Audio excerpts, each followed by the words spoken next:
Good morning, good evening, good afternoon, and remember, Context is Everything Media Network, founder and CEO John Michael Monroy coming to you live with episode 61 of Ambient Classroom, where I read this textbook cover to cover.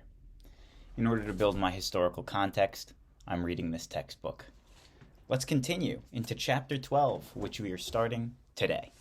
Chapter 12, Kingdoms and Trading States of Africa. We haven't talked about Africa very much at all yet, except for the influence that Europe had on Africa and the Middle East had on Africa. Now we're going to talk about Africa. 750 BC to 1586 AD.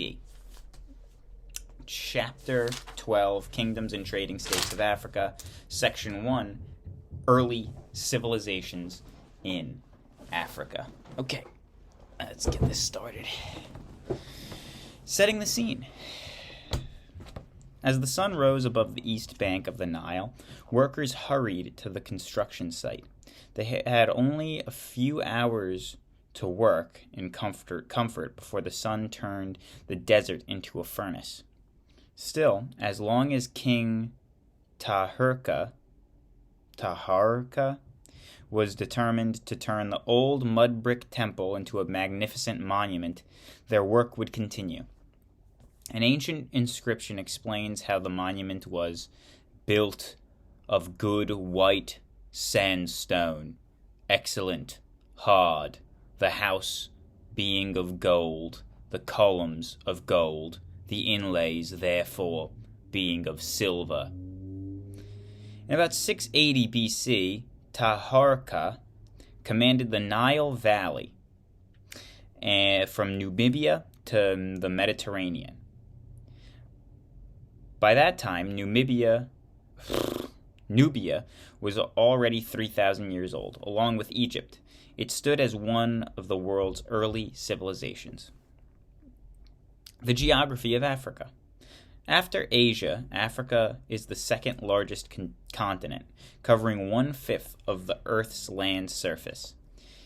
Its geography is immensely varied. However, certain geographic features, such as distinct climate zones, have had major impact on its development. Climate zones. Geography of Africa. Climate zone, subheading. Many outsiders, misled by movies, imagine Africa as a continent covered with thick jungles. In fact, tropical rainforests cover less than 5% of the land, mostly along the equator. Thick trees and roots make this region unsuitable for farming. Africa's largest and most populated climate zone is the savanna, or grassy plain, which stretches north and south in the forest zone. North and south of the forest zone. Although the savanna has good soil, irregular patterns of rainfall sometimes cause long, deadly droughts. In parts of the savanna, the tsetse fly infects people and cattle with sleeping sickness. I don't know what that is. That does not sound good. Sleeping sickness from the tsetse fly. But in other parts, cattle herding is a common occupation. The savanna belt trail off into increasingly dry steppe zones, and then into two major deserts. The blistering Sahara in the north is the world's largest desert. Although the Sahara did become a highway for migration and trade, its size and harsh terrain limited movement.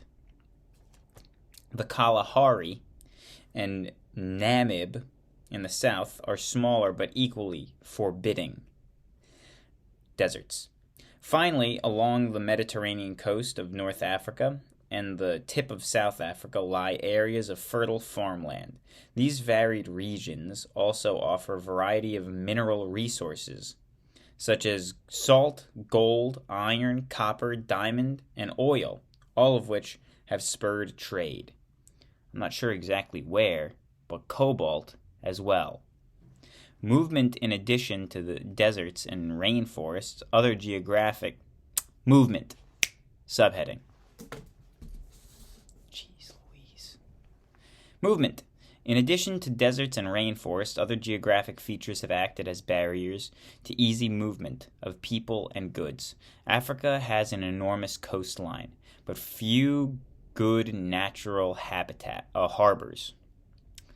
In addition, much of the interior is a high plateau. As rivers approach the coast, they cascade through a series of rapids and cataracts that hinder travel between coast and the interior. Despite geographic barriers, people did migrate within Africa and to neighboring lands. The Great Rift Valley of East Africa served as one interior corridor. Many rivers were navigable in the interior of the continent.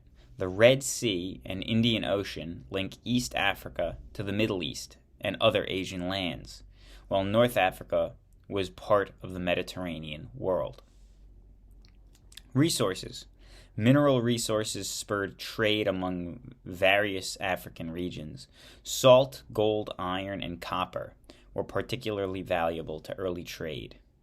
In later centuries, diamonds and oil would also gain importance. Yesterday, I went to Easton, Pennsylvania to play an open mic that I hadn't been to in quite some time.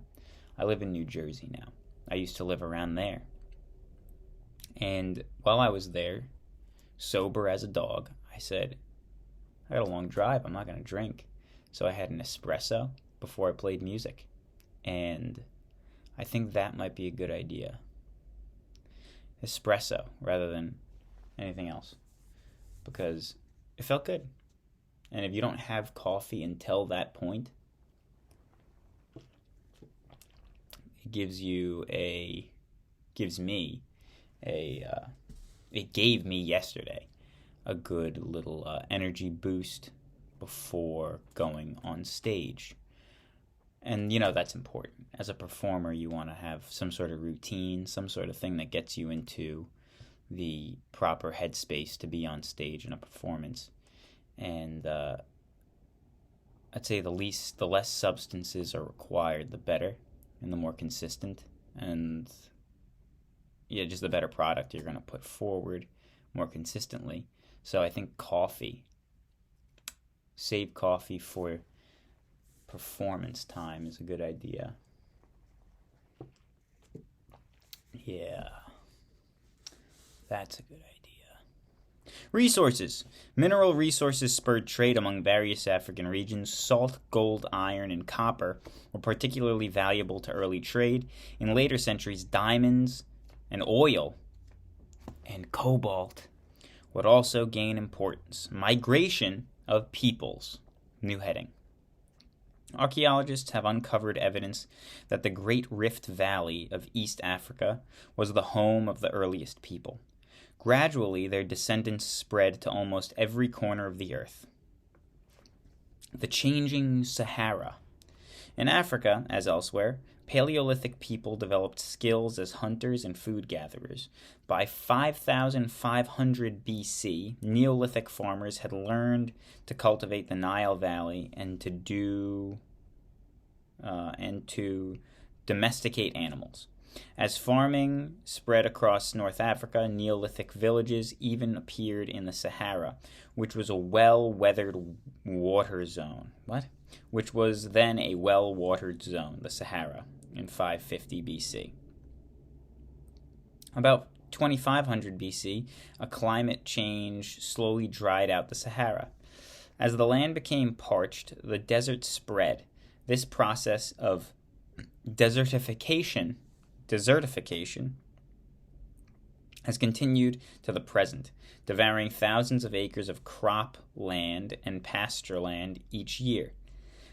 Desertification has also encouraged migration as people are forced to seek new areas to maintain their ways of life. The Bantu migration. Over thousands of years, migrations contributed to the rich diversity of peoples and cultures. Scholars have traced these migrations by studying large patterns. They have learned that West African farmers and herders migrated to the south and east between about 1000 BC and 1000 AD. Like Indo-European peoples of Europe and Asia, these West African people spoke a variety of languages that derived from a common root language. We all call this root language Bantu. As people migrated across Africa, they adapted to many climates and developed a diversity of culture.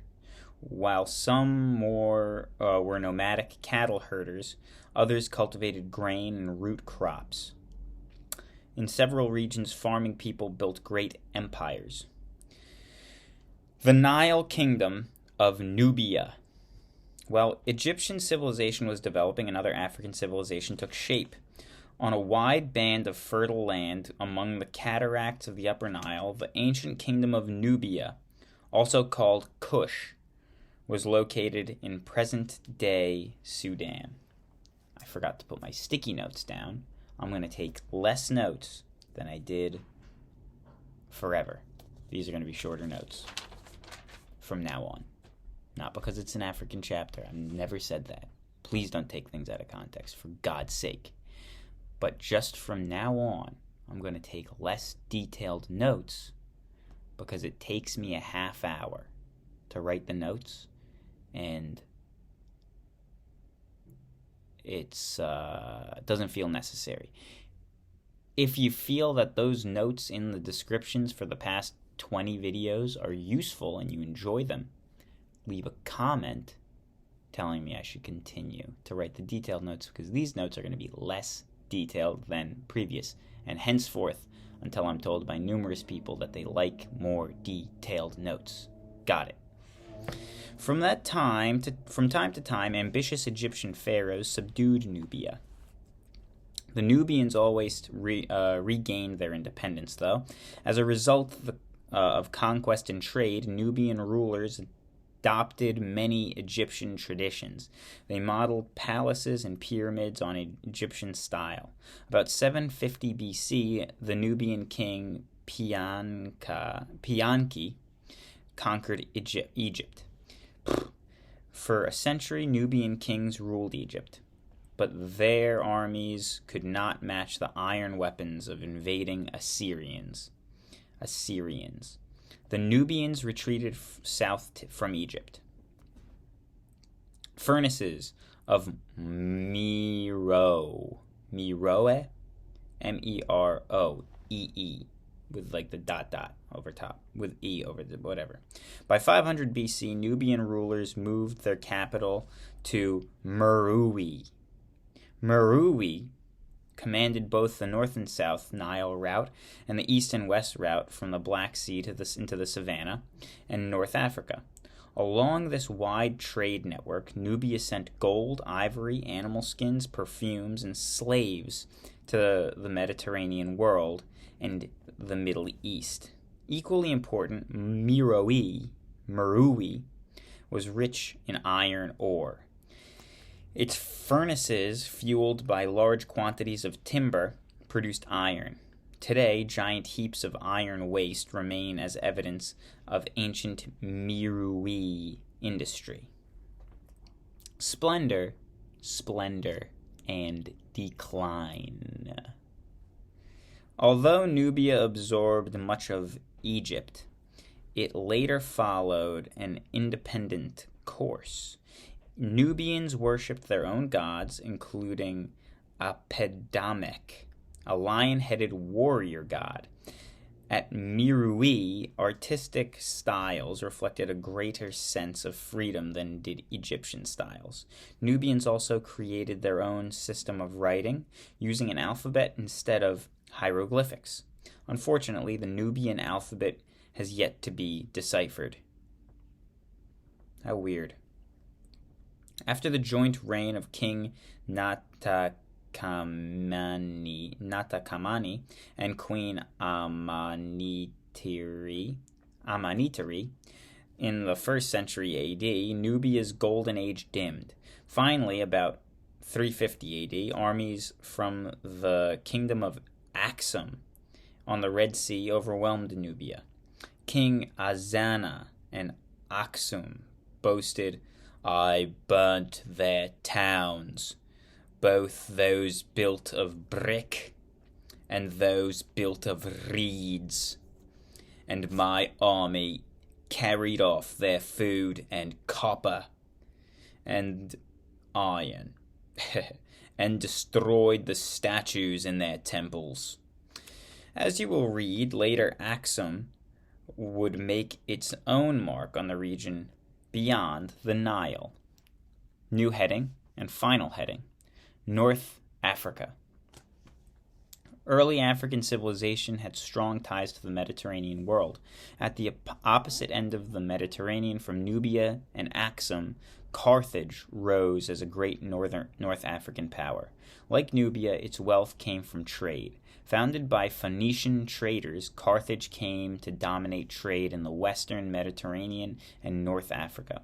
Between 800 BC and 146 BC, Carthage formed an empire that stretched from Maghreb, present-day Tunisia, Algeria, and Morocco, to southern Spain and Sicily. Carthage also established outposts or distant military stations in England and France. As Rome expanded, territorial and trade rivalries erupted between the two powers, resulting in the Punic Wars. Despite the efforts of Hannibal, Rome eventually crushed Carthage. Trade, however, continued. Hannibal was a king of Carthage, I guess. They're expecting me to know that. Context is everything, but I don't remember everything. Roman rule. The Romans built roads, dams, aqueducts, and cities across North Africa. They developed its farmland and imported lions and other fierce animals to do battle with gladiators. North Africa also provided soldiers for the Roman army. One of them, Septimius Severus, later became the emperor of Rome. Under Roman rule, Christianity spread to the cities of North Africa. St. Augustine, the most influential Christian thinker in the late Roman Empire, was born in present-day Algeria. From 395 to 430 AD, Augustine was bishop of Hippo, a city near the ruins of ancient Carthage. Camels and trade. By 200 AD, camels had been brought to North Africa from Asia. These hardy ships of the desert revolutionized trade across the Sahara. Camels could carry loads up to 500 pounds and could plod 20 to 30 miles a day. That's excellent. Often without water. Although daring traders had earlier made the difficult desert crossing in the horse-drawn chariots, camel caravans created new trade networks. Spread of Islam, final subheading of the section.